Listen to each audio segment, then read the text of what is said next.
Muy buenos días, hermanos. Abran sus Biblias, por favor, en Apocalipsis capítulo 11, versículo 12.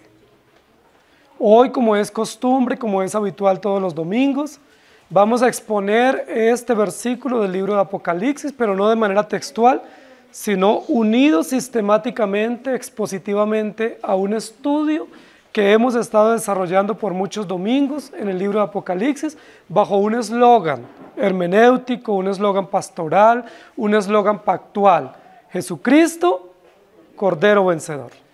Ese es nuestro eslogan, es nuestro piso, es nuestro polo a tierra, para nosotros no salirnos, no desviarnos del camino, es nuestra guía hermenéutica para nosotros mantener el concepto en perspectiva o en tensión de lo que es el Evangelio y lo que es el libro de Apocalipsis. Para la mayoría de los estudiosos de Apocalipsis, yo me atrevería a decir que más del 90% de los que estudian Apocalipsis dicen que Apocalipsis es escatológico, es decir, que habla del futuro, es decir, que casi nada se ha cumplido, sino que todo se va a cumplir algún día. Y llevan por lo menos 2000 años esperando que algún día se cumpla, en su gran mayoría, el libro de Apocalipsis. Nosotros hemos tenido un estudio histórico, un estudio expositivo, un estudio hermenéutico y un estudio redentivo del libro de Apocalipsis, y desde esa perspectiva de pacto eterno de redención, hemos visto que el libro de Apocalipsis no es escatológico en su gran mayoría. Sí tiene elementos escatológicos, pero son minoritarios en el libro de Apocalipsis. Que el libro de Apocalipsis, lejos de ser escatológico, es el epílogo de la historia de la redención. Es decir, es el cierre, es la conclusión de toda la historia de la redención. Es decir, Apocalipsis resume los 66 libros o 66 libros anteriores. Es la conclusión, es el gran cierre, es la gran consumación de la historia de la redención que se nos viene narrando desde Génesis capítulo 1. En tal sentido, la mayoría de los eventos del libro de Apocalipsis ya han acontecido. Se han desarrollado a lo largo de la historia de la redención, en la antigüedad, pero también en el momento en el cual Juan estaba escribiendo y en el desarrollo posterior de la iglesia. Y eso lo vamos a comprobar hoy en nuestro versículo 12, que dice: y oyeron una gran voz del cielo que les decía: subid acá. Y subieron al cielo en una nube, y sus enemigos los vieron. Hemos dicho en varias oportunidades que este interludio que habla de los dos testigos, para muchos biblistas es Moisés y Elías, o Enoc y Elías, u otros hombres de la historia de la Biblia. Algunos se atreven a hablar de Juan el Bautista, algunos se atreven a decir que es Juan el apóstol. Para ellos, estos eventos están por cumplirse. Pero si ustedes miran el texto bíblico, que es lo que nos va a ocupar en esta mañana, usa 3 verbos y los 3 verbos están en pasado. Oyeron, subieron y vieron. Es decir, nos va a narrar un evento ya ejecutado, o ya cumplido, o ya realizado, no un evento por cumplirse. Si es Moisés y Elías y algún día van a estar en la plaza pública en Jerusalén, sería futuro. Entonces diría: oirán, verán y subirán. ¿Sí me hago entender? Pero cuando dice oyeron, vieron y subieron, los 3 verbos están en el mismo tiempo, y ese tiempo verbal nos indica que es un hecho cumplido, un hecho ya realizado, es decir, es un hecho histórico, es una narración histórica de algo que sucedió en el momento en que Juan recibió la visión. ¿Cuál es el evento relacionado con este episodio que ya se había cumplido cuando Juan escuchó la visión o vio la visión? Que dice que después de la muerte y de estar 3 días y medio en la sepultura o en la plaza pública, resucita, y después de resucitado se escucha una voz que se dice en esa voz fuerte y potente desde el cielo: subid acá. Y subieron. ¿De quién puede estar hablando? ¿Quién es el único que ha ascendido al cielo después de morir y resucitar? Bueno, algunos dicen que para esa época ya María había ascendido, ¿no? Y se habla de la asunción de María. Pero se habla en la tradición extrabíblica. Porque la Biblia no habla de la asunción de María, ni de la asunción o ascensión de ningún hombre diferente a Jesucristo, el Hijo de Dios. Solo hay un hombre en la historia de la redención que ha muerto, que ha resucitado y que ha ascendido. Que todos esos eventos están juntos mostrándonos un plan perfecto. Entonces, en esta mañana vamos a hablar claramente de lo que la Biblia llama la ascensión, no la asunción. Asunción es la capital de un país suramericano. Y asunción es una tradición extrabíblica, de una doctrina extrabíblica que dice que alguien sube al cielo con ayuda. La asunción es que se eleva con ayuda. Alguien lo ayudó, lo empujó, lo sopló, le dio fuerza para que subiera. Pero la ascensión, que es la doctrina bíblica, dice que sube por sí mismo. Es decir, sin ningún tipo de ayuda, sin ningún tipo de fuerza o de poder de afuera o externo a él, sino que sube por sí mismo, por su propia cuenta, por el mismo poder de él. Nosotros no creemos en la asunción, al menos que vivamos allá. Nosotros creemos en la ascensión, es decir, en el Hijo de Dios que después de resucitado subió por sí mismo, por el poder de sí mismo, sin ningún tipo de fuerza o de ayuda externa. Queridos hermanos, el texto que nosotros vamos a revisar hoy nos va a seguir mostrando los eventos de la exaltación de Cristo. Ya vimos los eventos de la humillación. Jesucristo es Dios eterno, estando en el trono eterno, descendió. Y hubo 4 eventos que en la teología bíblica se narran o se mencionan o se estudian como los eventos de la humillación del Hijo de Dios. Primero, la encarnación, ya lo vimos. Segundo, la vida terrenal o el sufrimiento de Cristo aquí. Tercero, la crucifixión de Cristo.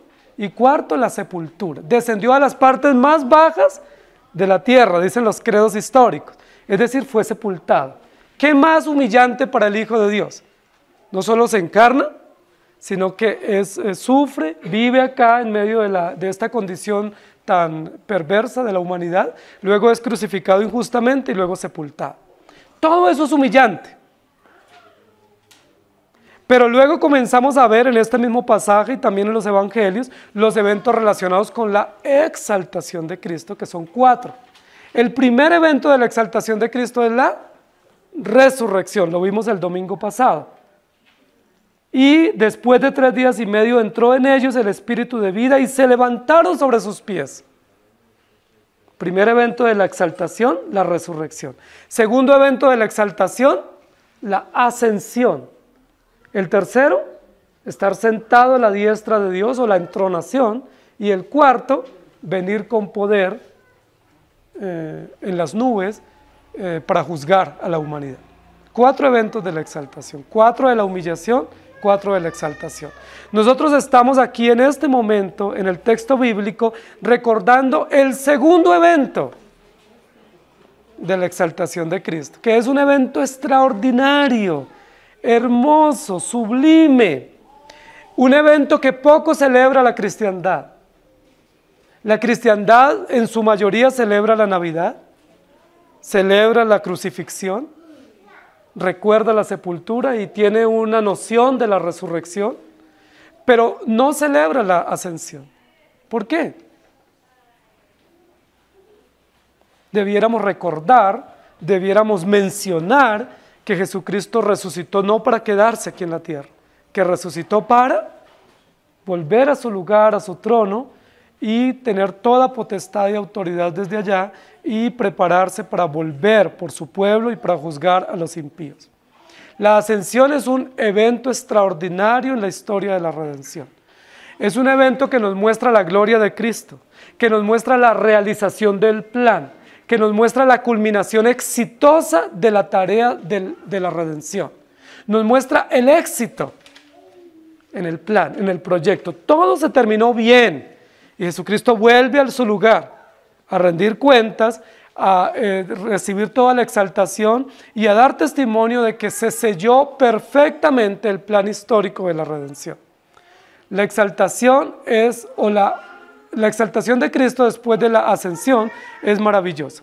Leamos algunos versículos. Juan 14, 1 al 3 dice: no se turbe vuestro corazón, creéis en Dios, creed también en mí. En la casa de mi Padre muchas moradas hay. Si así no fuera, yo os lo hubiera dicho. Voy pues a preparar lugar para vosotros. Y si me fuere y os preparare lugar, vendré otra vez y os tomaré a mí mismo, para que donde yo estoy, vosotros también estéis. El versículo que estamos mirando en esta mañana no habla de la ascensión de Enoc. La Biblia, algunos dicen que Enoc ascendió, porque hay un texto en Génesis 5 y en otros textos más adelante donde dice que Enoc fue llevado sin ser muerte, sin ver muerte, o fue traspuesto. Pero una cosa es ser traspuesto y otra cosa es ascender. Es decir, lo que sucedió con Enoc fue que Dios lo quitó del lugar donde él estaba para que él muriera en otro lugar y los que estaban a su alrededor no vieran dónde él murió y dónde fue sepultado. Igual sucedió con Moisés. Moisés, dice la Biblia, que Dios lo sepultó de tal manera que el pueblo nunca supo dónde murió y dónde fue sepultado Moisés. Porque si hubieran visto dónde fue sepultado Moisés, ¿qué hubiera acontecido? El pueblo se hubiera detenido en su marcha a la tierra prometida y se hubieran quedado ahí en el lamento y posiblemente haciendo un culto en la tumba alrededor de Moisés. Y no era la idea era que el pueblo siguiera a la tierra prometida. ¿Sí? La Biblia dice que Elías también fue llevado en un carro de fuego, pero ¿a dónde fue llevado? Dios lo arrebató, pero no dice la Biblia que fue al cielo sin morir. No hay un texto en la Biblia de que una persona vaya al cielo sin morir.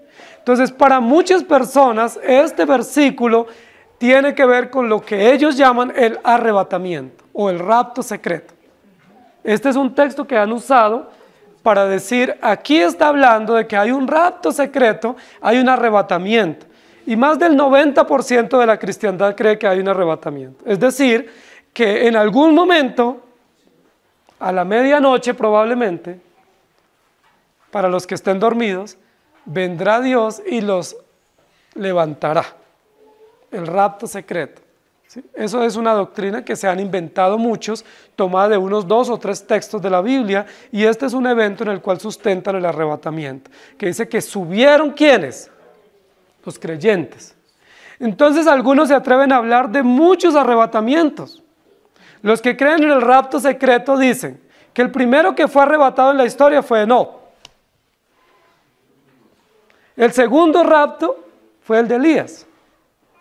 El tercer rapto fue el de Cristo. Luego hablan del rapto de los 2 testigos. ¿Ya cuántos llevamos? Luego hablan del rapto de los 144,000. Y luego hablan del rapto de los otros creyentes. Entonces, ¿cuántos raptos hay según ellos? Eso, raptos 5. Pero la Biblia no habla de raptos de ninguno de esos grupos. En el caso de Jesucristo habla de la ascensión, no del rapto. Entonces aquí no vamos a hablar del rapto porque la Biblia no habla y no es una doctrina bíblica que nosotros creemos. Nosotros creemos en la ascensión de Jesucristo y creemos luego en la resurrección de los muertos y la glorificación. ¿Estamos de acuerdo? Pero no en un rapto secreto y menos varios raptos, como si fuera una serie televisiva. Creemos simplemente en la ascensión del Señor Jesucristo. Y creemos que este versículo, en el contexto en que lo hemos visto, desde el principio del capítulo hasta el final, nos está hablando de Jesucristo. Porque primero dice que ese testigo bajó del cielo. ¿Recuerdan? Que a ese testigo se le dio poder y autoridad. ¿Sí? Que ese testigo es fiel y verdadero. Que ese testigo es todo el Antiguo Testamento y todas las verdades de los profetas y la ley. ¿De quién está hablando? De Jesucristo. Luego dice que ese profeta fue muerto, que ese profeta fue exhibido públicamente 3 días y medio, luego resucitó después de 3 días y medio. ¿De quién está hablando? De Jesucristo. Y luego ahora dice que ese mismo profeta que resucitó, ahora se le da una orden y es subir, y sube. ¿Quién es el único que ha muerto, ha resucitado y ha subido al cielo? Jesucristo. No está hablando de Moisés y Elías, querida iglesia. menos de Enoc, menos de Juan el Bautista, de cualquier otro ser. Está hablando de Jesucristo que cumple o sella con su propia sangre la historia de la redención y que da testimonio del poder que Él tiene subiendo nuevamente al cielo. La Biblia habla de la ascensión en varios lugares, en muchos lugares de la Escritura. Y yo quiero que leamos algunos textos. Hechos 1, 9 y 10. Y habiendo dicho estas cosas, viéndolo ellos, fue alzado y le recibió una nube que le ocultó de sus ojos. Y estando ellos con los ojos puestos en el cielo, entre tanto que él se iba, he aquí se pusieron junto a ellos dos varones con vestiduras blancas. Luego, en 1 de Tesalonicenses 4, 15 al 18 dice, por lo cual os decimos esto en palabra del Señor, que nosotros que vivimos, que habremos quedado hasta la venida del Señor, no precederemos a los que durmieron, porque el Señor mismo con voz de mando, con voz de arcángel y con trompeta de Dios descenderá del cielo, y los muertos en Cristo resucitarán primero. Luego nosotros los que vivimos, los que hayamos quedado, seremos arrebatados juntamente con ellos en las nubes para recibir al Señor en el aire, y así estaremos siempre con el Señor. Por tanto, alentados los unos a los otros con estas palabras. Hermanos queridos, nuestra enseñanza va a hablar de la ascensión de Cristo. Él se fue.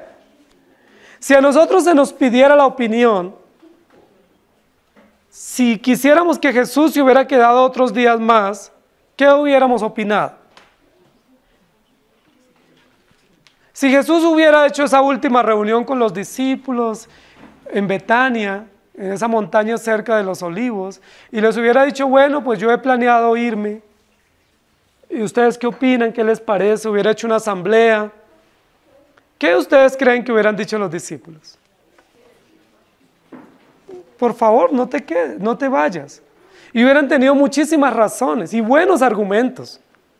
Argumentos muy interesantes hubieran tenido para decirle, no, no se vaya. Lo necesitamos, queremos terminar la escuela con usted, queremos seguir aprendiendo. Usted es nuestro líder, hemos sido muy instruidos, muy edificados. Queremos ser unos predicadores al lado suyo, pero no te vayas. Con toda seguridad que hubiera sido la actitud y posiblemente muy genuina, muy honesta de los discípulos. Pero Jesús no les preguntó a ellos. Recuerden que antes de la muerte Jesús les contó y les dijo, es necesario que el Hijo del Hombre sea entregado en manos de pecadores y muera y sea sepultado y resucite el tercer día. ¿Y recuerdan cómo reaccionó Pedro? Señor, en ninguna manera eso te acontezca. O sea, no diga eso, eso no puede ser.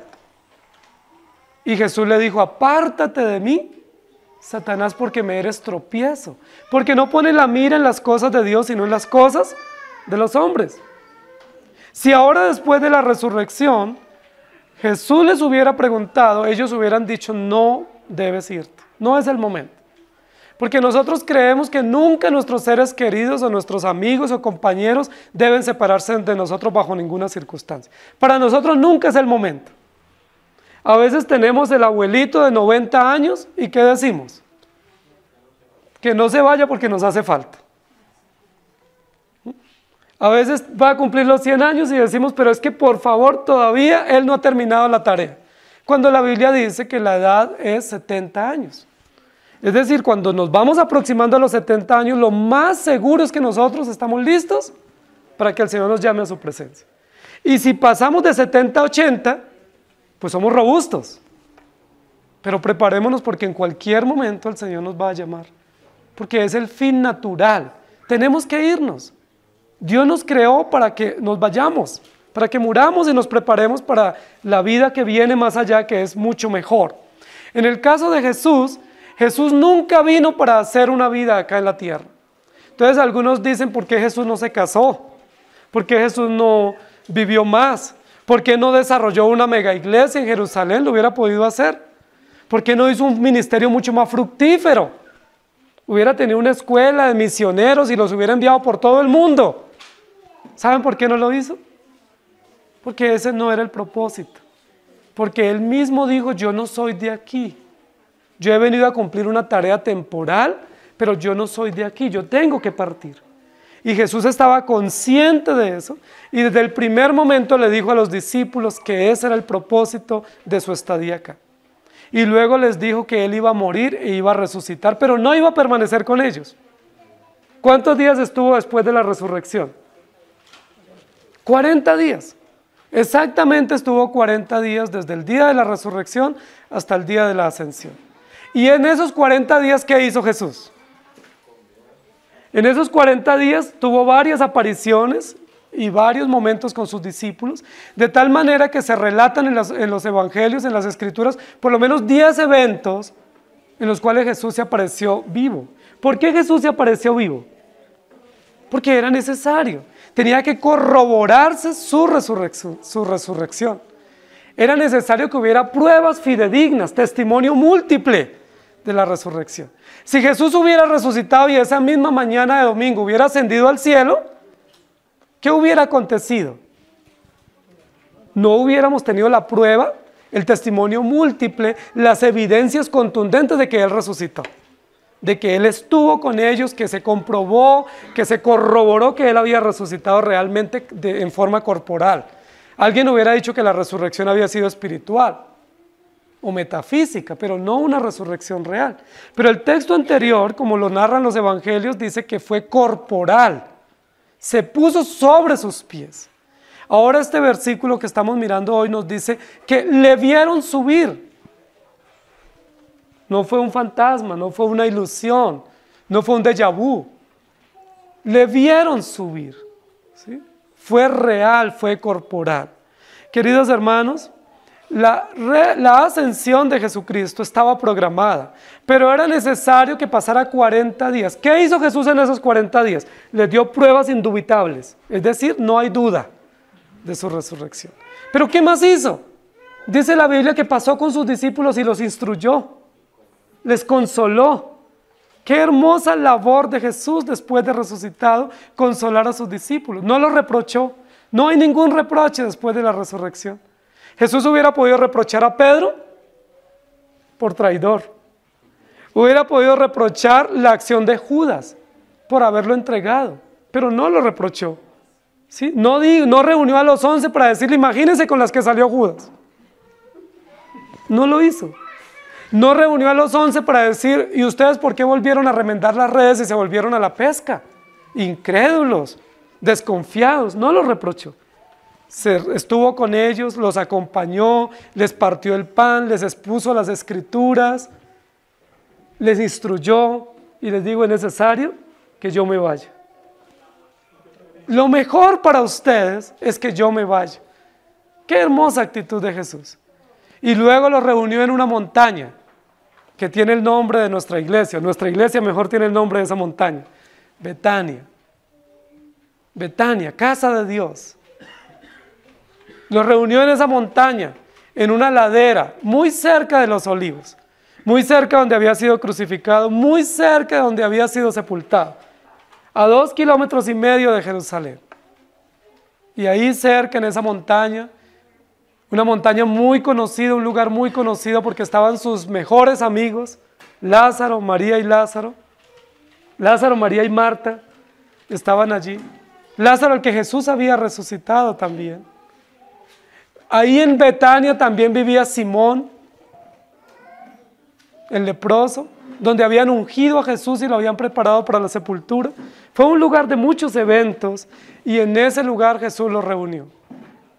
No dice la Biblia con claridad, pero lo más probable es que pasó la mañana con ellos, con sus discípulos. Les instruyó, se despidió, les dio la última bendición y les dijo, es necesario que yo me vaya. Y al final, posiblemente de una mañana, donde instruyó a sus discípulos, se despidió, hubo las respectivas palabras de despedida, dice que los bendijo y escuchó una voz y una nube lo alzó y lo ocultó de sus ojos. ¡Qué hermoso espectáculo!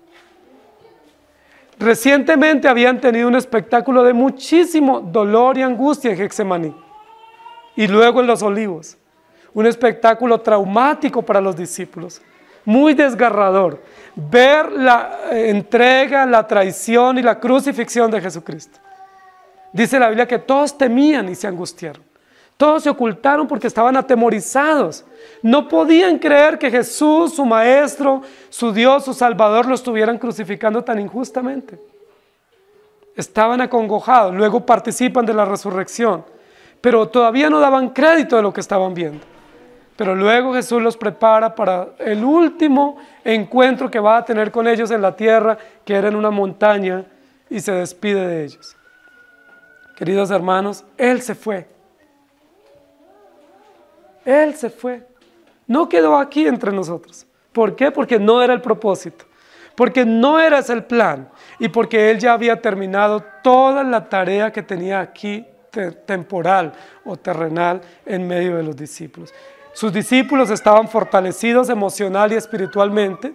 Sus discípulos habían corroborado el cumplimiento de las Escrituras, que Él realmente había muerto, había resucitado y ahora estaba preparado para partir. Y luego se escucha, según el texto, una gran voz desde el cielo.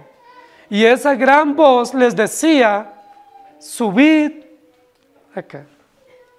Apocalipsis está lleno de grandes voces.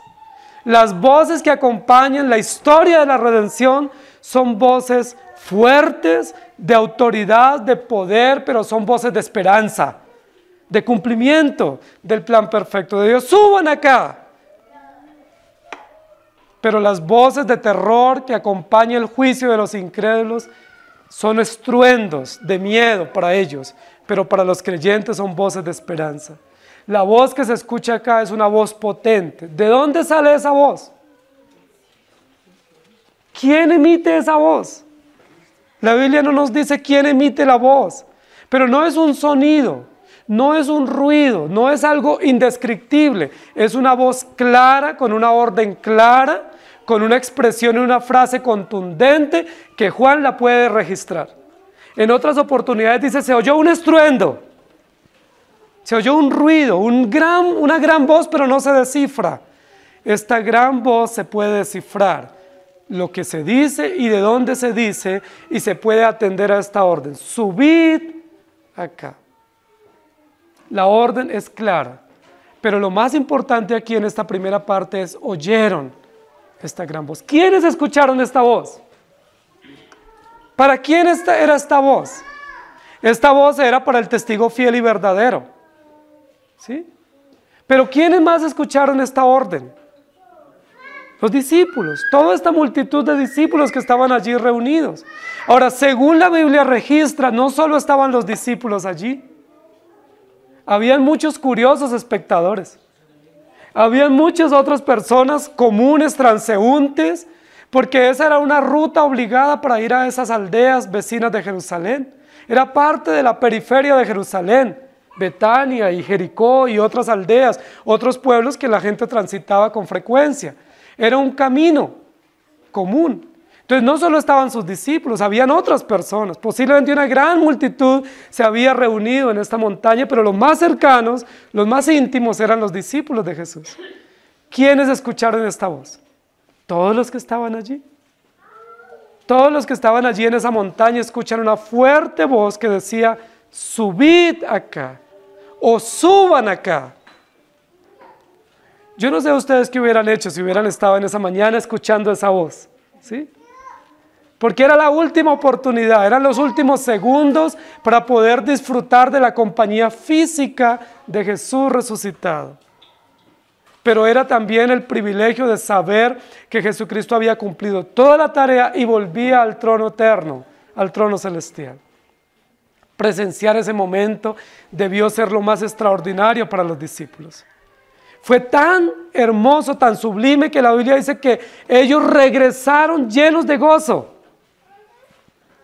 Cuando la crucifixión ninguno terminó con gozo. Terminaron aterrorizados, ¿sí? Cuando la resurrección hubo gozo por algunos, pero temor para otros.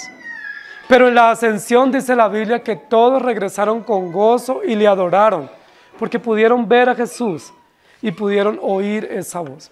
Esa voz, queridos hermanos, se escuchó cuando Jesús nació. ¿Recuerdan?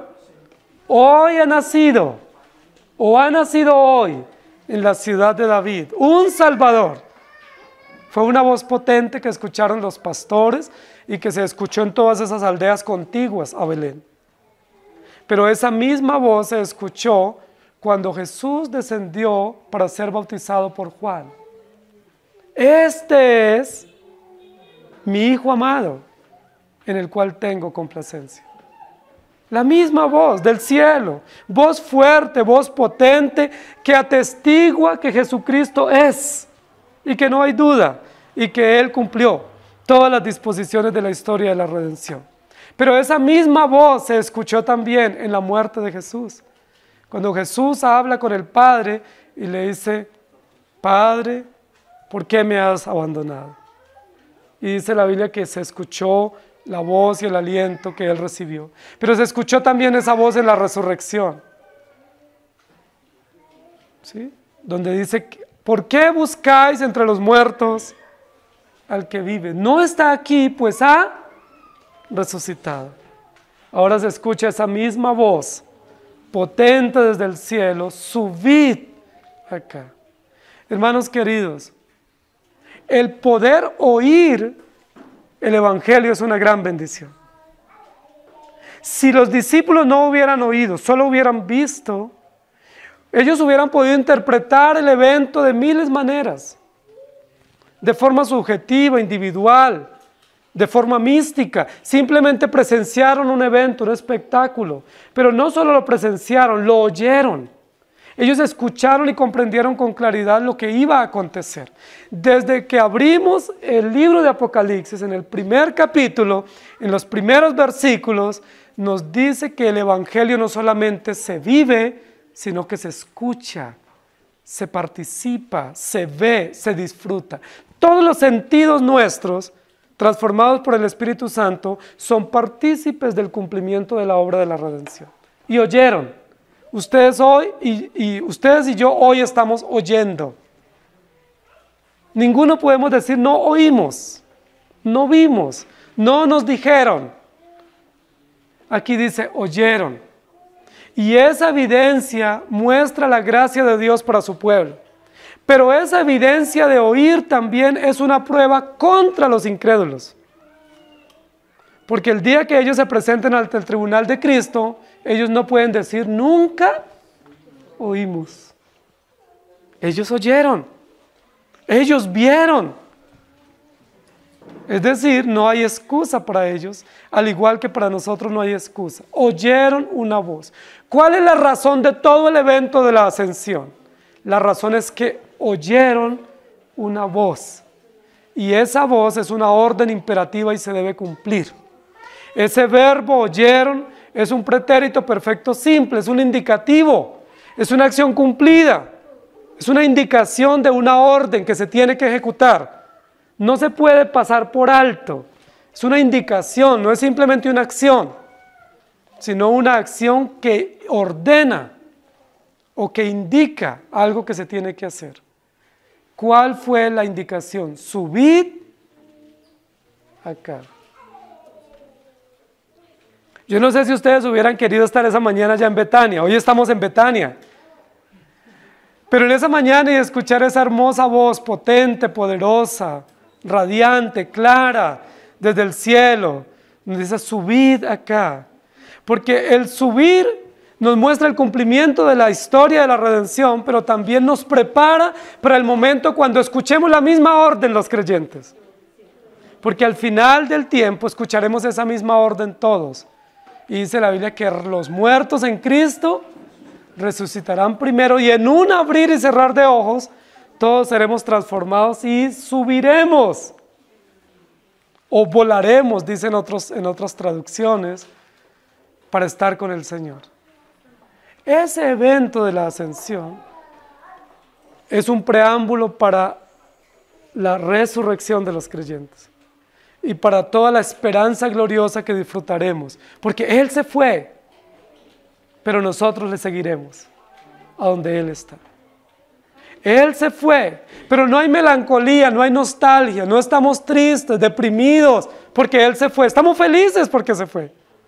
Sería terrible que no se hubiera ido. Si no se hubiera ido, Él no sería Dios. No sería el Redentor. Si Él simplemente hubiera resucitado para seguir viviendo, tendría que algún día morir. Y no hubiera sellado todas las evidencias normativas de la historia de la redención. Pero oír su voz, y hoy que resuene esa voz en nuestras conciencias, es una gran garantía de que Él cumplió todas las disposiciones del pacto de la redención. Ahora, ¿por qué Jesús se quedó 40 días? ¿Por qué era necesario? ¿Por qué era necesario? Jesús tenía que afirmar a sus discípulos, tenía que ratificarles todos los compromisos que ellos tenían. Me imagino que esos 40 días los dedicó para reforzar la misión, el encargo de ser testigos en Judea, en Jerusalén, en Samaria, hasta lo último de la tierra. Es de entender que esos 40 días fue para ratificar ese encargo. ¿Sí? Amados discípulos, hijos míos, yo me voy, pero ustedes tienen que seguir. A mí me mataron por ser el testigo fiel y verdadero, pero ustedes me serán testigos y me seguirán en esa labor de martirio, como testigos que proseguirán esta ruta de la traición y de la crueldad en la muerte, pero les espera un final glorioso. Yo me voy, pero no los olvido. Yo me voy, pero no los dejo. Yo me voy a preparar un lugar para vosotros. Y cuando prepare el lugar para ustedes, vendré.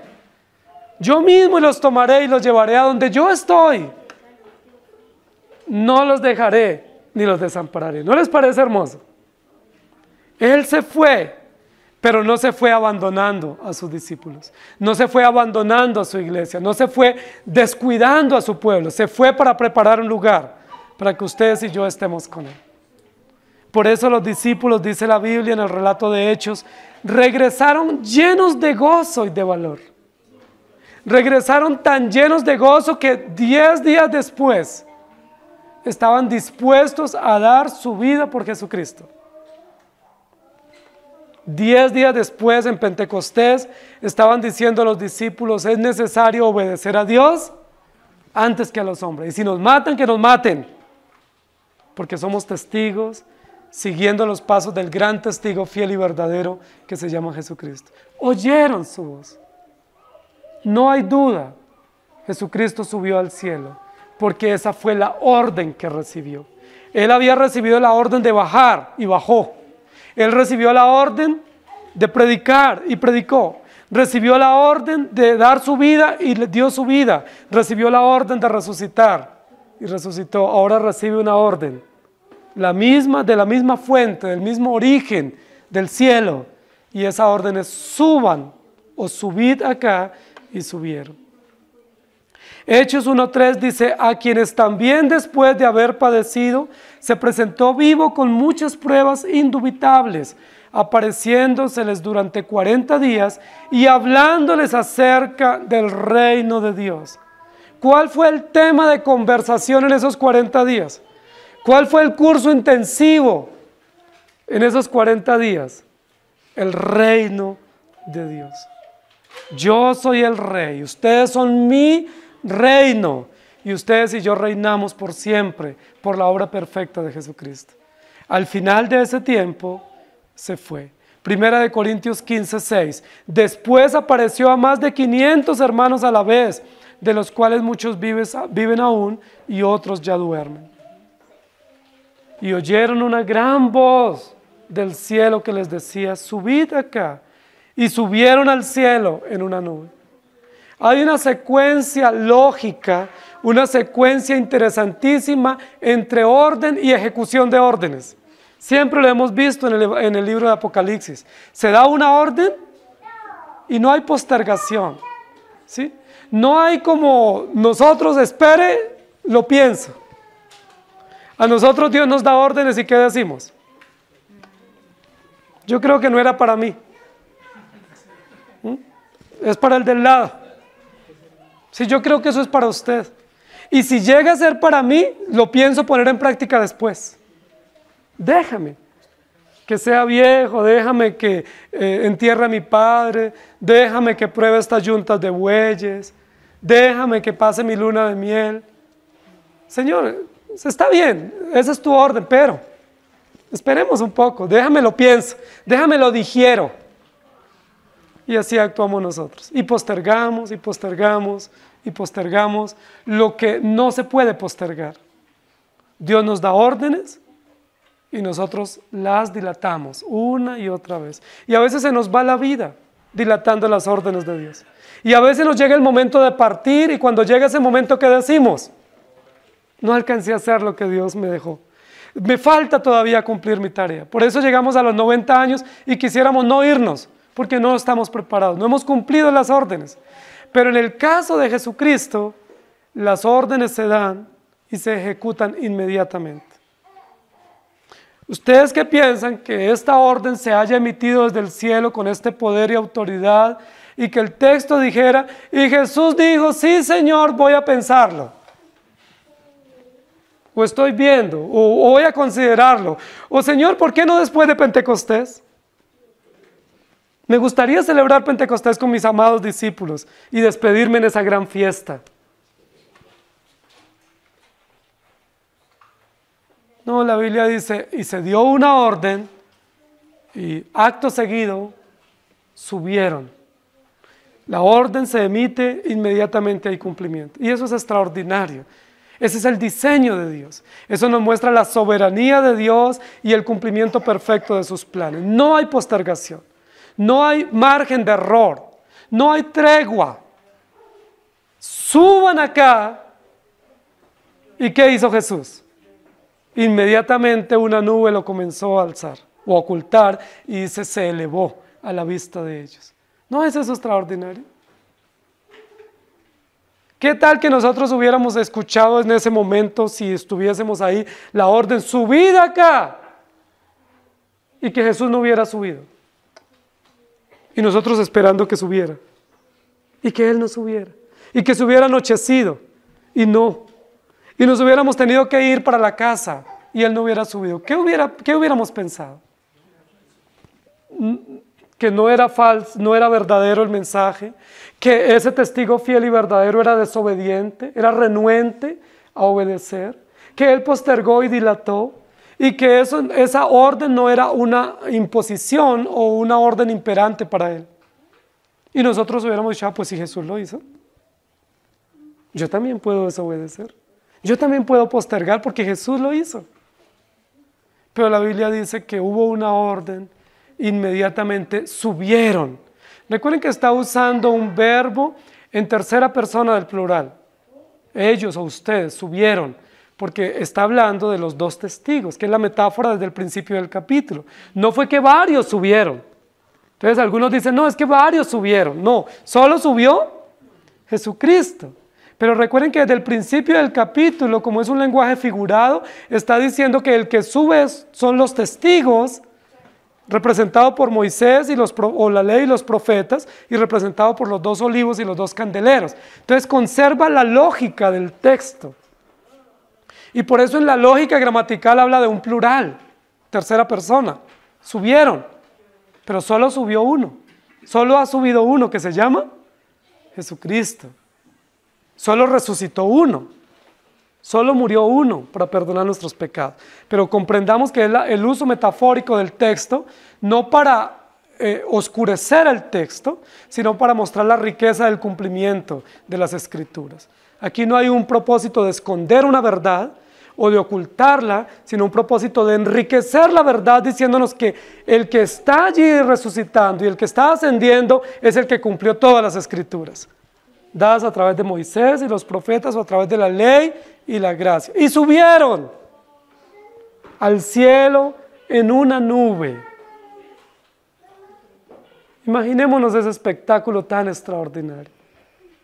No es un espectáculo terrorífico, no es un evento de ciencia ficción, no es un evento de terror como el evento que sale del abismo cuando se abre el pozo del abismo y sale un humo contaminante que es tóxico, que paraliza, que tapa la visión, y luego ese monóxido se convierte en langostas que devoran y matan con un ruido estrondoso. No es ese el evento. El evento del capítulo 11 es extraordinariamente sublime. Es un evento que quisiéramos presenciar, reunidos en una montaña, en un sol radiante, en una de las laderas cerca de Jerusalén, no para llorar, como Jesús lloró antes cuando descendió a Jerusalén, sino para gozarse y para despedirse de sus discípulos. Los reunió a los 11. No reunió a 2 primero, no reunió a Pedro, Jacobo y Juan, aparte. No se reunió con las mujeres que visitaron la tumba por primera vez. Se reunió con todos sus discípulos. Fue una convocatoria pública. Es la despedida. Jesús va al cielo. Se escucha la voz, inmediatamente subieron al cielo o subió al cielo. Hermanos queridos, este texto y esta acción nos muestra que Jesucristo subió. ¿Pero para qué subió?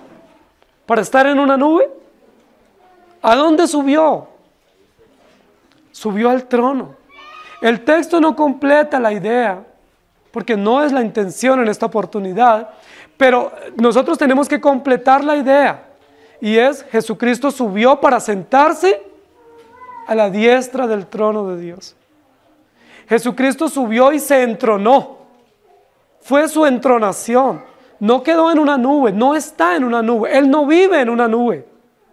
Él está en el trono de Dios, en el cielo, donde rige y donde gobierna con autoridad.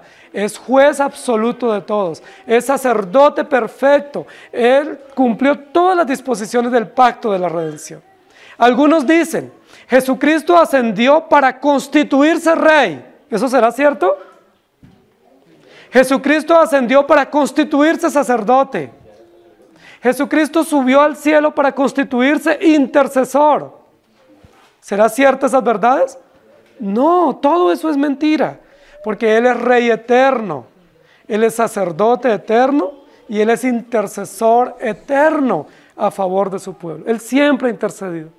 Él no subió para constituirse rey, Él subió porque Él es rey y para tomar el lugar que temporalmente dejó para venir a cumplir las disposiciones de la historia humanada o de las disposiciones pactuales de entregar su vida por su pueblo. Él se fue para su lugar. Él regresó a su lugar y subieron al cielo en una nube. Es muy descriptivo el texto, porque no solamente nos dice que la orden fue ejecutada, sino que nos dice el lugar de destino. Descendió del cielo, ahora subió al cielo. No hay otro lugar intermedio. No hay un punto de escala, ¿sí? Sencillamente del cielo descendió, al cielo subió. Y luego dice que fue ocultado en una nube. Ahora, ¿por qué lo ocultó una nube? Porque llegó a un lugar donde ya no podía ser visto, ¿sí? Eso es igual como cuando nosotros vemos un objeto en el espacio, ese objeto se va poniendo más distante. A medida que se ve más distante, nosotros decimos: ya, lo ocultó una nube, o lo cubrió una nube, o lo tapó una nube. No dice que fue una nube la que lo subió, o como lo pintan por ahí en muchos cuadros, ¿no? Ahí como sentado en una nube. No, Él no está envuelto en una nube, o sentado en una nube, o no fue una nube la que lo transportó. Él subió por sí mismo. Lo vieron subir por sí mismo. Cuando dice que una nube lo ocultó, fue que ya no podía ser visto. Como cuando uno ve un avión y rápidamente lo perdemos de vista. ¿Por qué? Porque las nubes y la distancia lo hacen ya imperceptible a nuestra vista. Él se fue. El texto continúa diciendo: y sus enemigos los vieron. Y esta es una frase de transición. Es una frase que es incluida obligatoriamente para mostrar que ellos fueron testigos de la resurrección y de la ascensión de Jesucristo. Los enemigos del Evangelio quisieran que esa frase no estuviera. Quisieran emitir u omitir esa frase. Y sus enemigos los vieron. No es una añadidura, es una frase aclaratoria, ¿sí? Es un complemento directo en la frase. Sus enemigos los vieron. ¿Por qué es importante esta frase? ¿Por qué es importante que el texto concluya no expresando la emoción de los discípulos, no expresando la actitud de adoración de los discípulos o la reacción por la partida, sino expresándonos una gran verdad, y es que había enemigos viendo, presenciando este evento maravilloso? La pregunta es, ¿qué hacían allá? ¿Por qué los enemigos se meten donde no deben estar? ¿Por qué a ellos les gusta estar presenciando lo que no creen? Lo que censuran, lo que denuncian, de lo que dudan, de lo que se burlan. Porque eso mismo es una prueba contra ellos de que escucharon y vieron. Y si ellos escucharon y vieron, son responsables. Los enemigos de Jesús escucharon y vieron la resurrección, la encarnación de Jesús. Los enemigos de Jesús escucharon y vieron la crucifixión. Los enemigos de Jesús se dieron cuenta que Jesús resucitó y se inventaron una mentira y pagaron por esa mentira. Ahora los enemigos de Jesús y del Evangelio y de la iglesia van a presenciar el último evento de Jesús aquí en la tierra, la ascensión. A mí esto me parece extraordinariamente hermoso, que los enemigos de Cristo presencien la ascensión de Cristo y que el Evangelio lo registre tan precisamente. Los enemigos los vieron, es decir, si los vieron, ¿qué más pasó? Oyeron, estaban ahí camuflados en medio de la gran multitud. Recuerden que siempre que hubo multitudes que siguieron a Jesús, la gran mayoría de esa multitud no eran discípulos de Jesús. ¿Sí se acuerdan? Por eso hay que tener cuidado con las multitudes. Las multitudes generalmente son enemigas del Evangelio. Recuerden que cuando hubo esa multitud en la alimentación de los panes y de los peces, Jesús les dice, ustedes me siguen porque les doy pan. Si yo no les diera pan y no les diera comida, ustedes no me seguirían. Es decir, ¿por qué iban ellos? Por la comida, por pasar un buen rato, por escuchar una buena conferencia, por estar en medio de la multitud y tomarse fotos. Ellos iban simplemente porque iba para allá la gente, pero no entendían, ni creían, ni estaban dispuestos a dar la vida. Por eso Jesús en una oportunidad les dijo, mire, váyanse todos. No les voy a dar más pan, porque el pan que yo les doy es mi vida y mi cuerpo. Si quieren comer ese pan, quédense, o si no, ¿se acuerdan cuántos se fueron? Quedaron unos cuatricos, no, unos 12. Muy pocos quedaron. Y Jesús les dice a los discípulos en esa oportunidad, ¿ustedes quisieran irse también? Váyanse. Y es allí donde hay una gran declaración, una confesión de fe extraordinaria. Pero ¿a quién iremos si solo tú tienes palabras de vida eterna?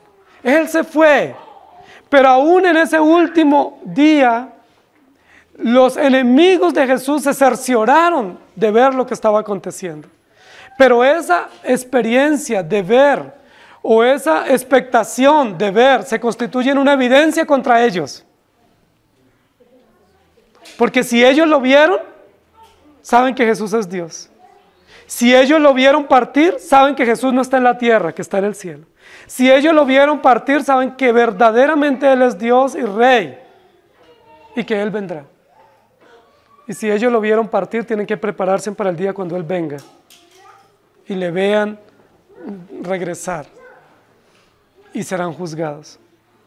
Hermanos queridos, aquí vemos nuevamente el Evangelio completo. Los discípulos lo ven y se llenan de gozo. Los enemigos lo ven y se llenan de terror. Dos reacciones distintas o dos sentimientos distintos frente a la partida del Señor. Juan 16:28 dice, salí del Padre y he venido al mundo. Otra vez dejo el mundo y voy al Padre. Y oyeron una gran voz del cielo que les decía, subid acá, y subieron al cielo en una nube, y sus enemigos los vieron.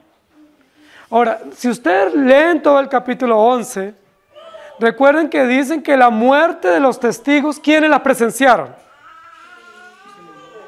Sus enemigos, los ateos o los gentiles que estaban en el patio, hollando, pisoteando, despreciando el evangelio a Cristo. ¿Y de dónde estaban constituidos esos enemigos? ¿De qué lugares? De todas las tribus, los pueblos, las lenguas y las naciones. Lo vieron. Entonces algunos dicen, bueno, eso no puede suceder antes de determinada fecha porque no existía la televisión o el internet. Para que todo el mundo lo vea tiene que haber internet y satélites. Entonces eso tiene que ser ahora que se va a cumplir, porque ahora sí, con este mundo globalizado, con las comunicaciones, entonces ahora sí todo el mundo puede presenciar un evento casi en tiempo real. Dios no necesita televisión, ni satélites, ni internet para afirmarnos que la muerte de Cristo fue presenciada por todo el mundo. ¿Cómo la presenciaron? Pues a través de sus autoridades, a través de las instituciones, a través de representantes de las naciones que estaban en Jerusalén en ese momento y a través de la noticia que se regó. ¿Cuál fue la noticia que se regó el día de la muerte de Jesucristo? Lo matamos. Lo logramos. Lo quitamos del paso. Y se mandaban regalos y se hacían celebraciones y festejos y se amistaban entre ellos. Todo el mundo lo vio. No vieron el cuerpo físico de Jesús, pero vieron y escucharon la noticia. Y al tener conocimiento de las Escrituras, que están traducidas a muchos idiomas, todo el mundo es testigo que Jesucristo murió. Luego en la resurrección dice que todo el mundo vio la resurrección. Es decir, para el mundo es un evento común, que no lo creen, pero que lo reconocen en la historia secular. Y ahora la ascensión, aunque no la creen, es un evento común que todos sus enemigos los vieron. Hermanos queridos, miren cómo el texto va avanzando. Capítulo 11 comienza diciendo el texto, con relación a Jesús, que el patio lo tienen los gentiles. ¿Recuerdan? Luego después dice que esos gentiles oyen la ciudad, es decir, desprecian la verdad, desprecian los símbolos sagrados, desprecian a Cristo. Luego después dice que esos gentiles que oyen o desprecian, matan a ese testigo fiel. Tercera acción degradante, es una degradación en la actitud. Y luego nos muestra que después de que no solamente lo matan, hacen fiesta y celebran, hacen un carnaval, celebrando, mayor degradación, mayor oprobio, y luego ahora los califica. ¿Quiénes son esos gentiles que matan, celebran y desprecian? ¿Cuál es el adjetivo calificativo? Enemigos. ¿Enemigos de quién? No había dicho hasta aquí que eran enemigos, pero aquí ya nos va a decir con claridad que estos son enemigos de la verdad. Son ateos, son enemigos de Cristo, son enemigos de la iglesia, persiguen la iglesia, persiguen a los creyentes, se camuflan en las multitudes, se hacen pasar como creyentes, pero no son creyentes, son enemigos de la verdad. Pero ellos también están viendo, y es necesario que vean, y es necesario que escuchen, porque si ellos ven y escuchan, no tienen excusa delante de Dios. Por eso dice la Biblia, dejen crecer juntamente con el trigo la cizaña. No saquen el trigo, no sea que malogren, no saquen la cizaña, no sea que malogren el trigo. Dejen crecer juntamente, porque al final del día, ¿quién es el que hace la separación? ¿Quién hace la selección? ¿Quién da la recompensa? Dice, a los de la izquierda, malditos, al fuego eterno, y a los de la derecha, a la vida eterna. Bienvenidos. Él se fue, pero no estamos tristes. Él se fue, pero no estamos acongojados ni en una depresión profunda. No nos sentimos solos ni abandonados. Él se fue, pero estamos felices. ¿Por qué estamos tan felices? Porque Él dijo, he aquí yo estoy con vosotros todos los días hasta el fin del mundo. No los dejaré ni los desampararé. Él se fue porque era necesario, porque eso hacía parte del plan. Igual es necesario que nosotros nos vayamos. En algún momento, Posiblemente en estos días próximos comenzaremos a irnos. Y cuando alguno de nosotros se vaya, tenemos que decir, Él también se fue. ¡Qué bendición! Se fue para estar con el Señor, lo cual es muchísimo mejor.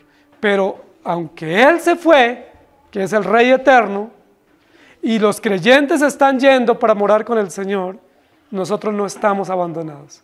No estamos a la deriva porque Él está con nosotros. Y esa es la esperanza y el gozo. Es extraordinario, hermanos queridos, que en ese evento de la ascensión de Jesucristo, lo relata el libro de los Hechos, los discípulos estaban gozosos. Y bajaron esa montaña cantando, posiblemente dice, gozosos, adorando y alabando a Dios por lo que habían visto. No estaba ninguno triste o acongojado, estaban felices. Y ustedes y yo debemos estar felices hoy y vivir felices este año y vivir felices esta vida que el Señor nos regala. No felices como el mundo nos ofrece o nos indica, sino felices porque Él está con nosotros a través de su Espíritu Santo. Pero Él resucitó y se fue al cielo. Que el Señor nos ayude. Amado Señor, gracias por recordarnos tu palabra. Y gracias por recordarnos que tú cumpliste todas las disposiciones del pacto de la redención y las cumpliste sin dar tregua, sin ningún tipo de alteración. Tú las cumpliste sin ningún tipo de condición. Tú las cumpliste sencillamente porque debían cumplirse y porque tú eres el Hijo obediente de Dios. Tú tuviste y tienes una obediencia perfecta al Padre. Obediencia que nosotros no tenemos a ti. Nosotros somos tan desobedientes. Tú nos das órdenes todos los días en tu palabra y nosotros las disuadimos, las evadimos, las alteramos o las cumplimos a nuestra manera. Y te pedimos que nos perdones. Te pedimos que nos perdones porque no cumplimos las órdenes tuyas. Y cada vez tenemos justificaciones muy racionales y muy loables entre nosotros, pero muy perversas ante ti.